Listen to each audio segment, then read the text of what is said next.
Hey all, my name is Sharon Gurecki, and I am here with my co-host, Captain Matthew Tidman from Hamden Corps. And on today's podcast, we're going to talk about upcoming events like our annual volunteer luncheon that's happening tomorrow, and we're going to dig in deep on why the National Salvation Army Week is a really cool holiday. So let's get started. The Salvation Army is having their second annual volunteer luncheon tomorrow at noon at our office in Federal Hill. Our volunteers from our CSFP program, Angel Tree Christmas Assistants, Kettle Counters, Corps members, Feed More Mobile Canteen will be honored for their hard work and hours of service. Not only that, we have a very special award for our Volunteer of the Year. So stay tuned.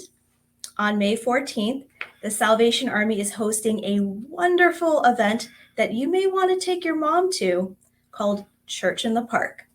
This is a free event full of worship, food, and fun family activities held at Gunpowder Falls State Park at 11 a.m. I know we're going to have hot dogs. I know we're going to have burgers. Didn't know that. We're going to have a lot of fun. And we're going to do a little bit of worship too, since it is a Sunday. And, we like worshiping God on Sundays. Exactly. So it's a win-win. Mm-hmm. On May 16th, our Women's Auxiliary is having a spring fling event at Carrabba's Italian Restaurant at 11:30 a.m. If you are interested in joining our Women's Auxiliary, you can email Major Glick at deeann.glick@uss.salvationarmy.org. If you are in need of fresh produce, because we are dealing with food insecurity, inflation. As many of you know, emergency SNAP benefits have ended. Mm-hmm. So many of you may be in need of fresh produce. The Salvation Army is hosting a pantry on the go in Carroll County, Middle River, and Howard County this week.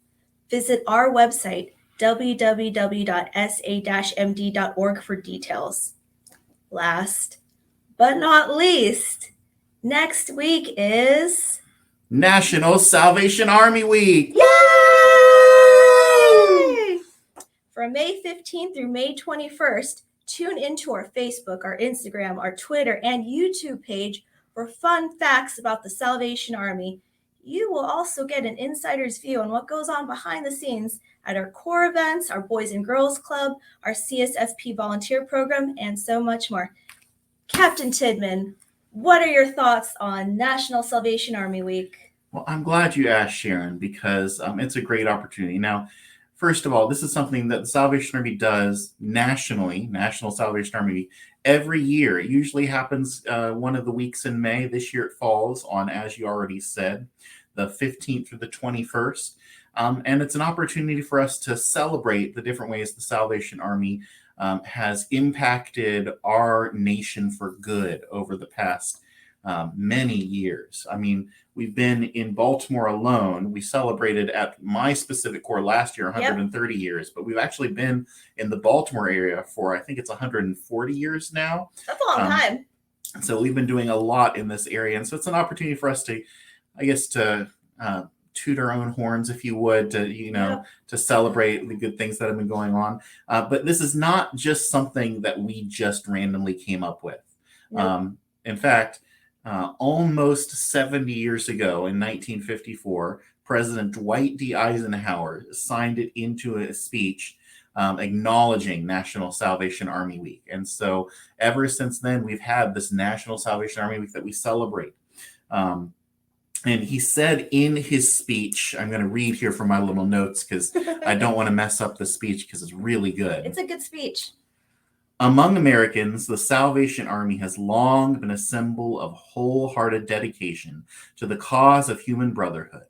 In time of war, the men and women of this organization have brought to those serving their country far from home friendliness and warm concern.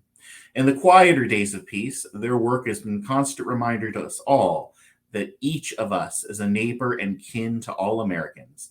Giving freely of themselves, men and women of the Salvation Army have won the respect of us all. Not my words, Dwight D. Eisenhower. So just keep that in mind. And what many of you may not know is the Salvation Army has played a pivotal role in World War I and World War II, in the Great Fire that happened in Baltimore, the Vietnam War. The Salvation Army played a pivotal role in the formation of the USO. You know, it all started, we would hand out donuts to people that were getting off of the ships during World War I and World War II. The Salvation Army started sending people to provide comfort and care for people on the battlefield. And this has kind of morphed over the years into what we do whenever there's a national disaster or even a local disaster. We want to go where people need their needs met, where people need to be cared for, and we want to make sure that we're giving them the dignity and respect that they deserve, and that they may not be getting otherwise in those difficult situations.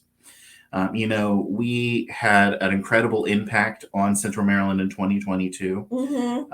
We fed, I believe it's over 64,000, almost 65,000 meals to 24,000 street homeless last year. So that is a lot of food. It's a lot of food. And we're looking to do even more in the upcoming year, because that is a great outreach, a great opportunity that we have to help people that need a hand up. They do.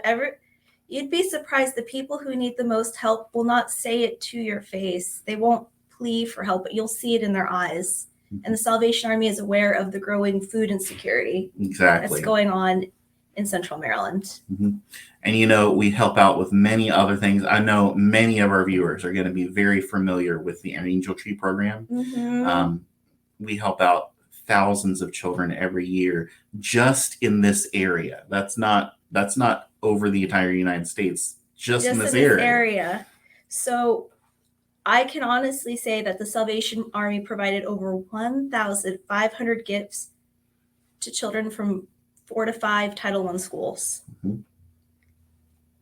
And, you know, it's about giving life-changing opportunities to people. One of our programs that we're very proud of and we feel is very beneficial to our communities is our Pathway of Hope program.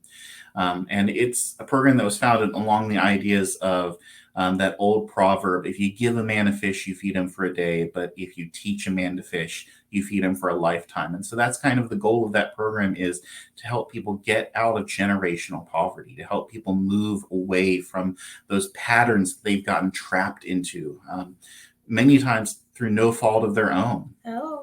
And so we are very excited about the opportunities we have to help others in difficult circumstances in all of the different things that we do. And we're going to talk a lot about them during this next week. I think, oh my gosh, yes. Sharon, you have a lot planned for social media this upcoming week. Just wake up at 7 a.m. and go to bed at 10 p.m. Nonstop behind the scenes facts and pictures and information and factoids. You will be entertained. And you'll learn a lot about the Salvation Army and what we're doing. If you don't know what the Salvation Army is doing in Baltimore by the end of next week, I don't know if we're going to be able to get you to learn it, because we're trying to give you all of that information this next week. We're trying our best. I mean, it may get a little overwhelming. There may be a little bit of a flood, but just bear with us. It's all going to be there. Knowledge is power. So we're just trying to inculcate that into your heads with social media and podcasts. Yeah. And, you know, the reality is, no matter where you live in Central Maryland, there's a Salvation Army somewhere near you. We serve the entire Central Maryland area. We have several different Salvation Army Corps, which are our church and service centers. We have individual service centers and boys and girls clubs that serve in several different locations. And everyone at each of those locations is passionate about doing the most good. Yeah. And did you know we have 200 Boys and Girls Club members, and it's still growing. It's still growing.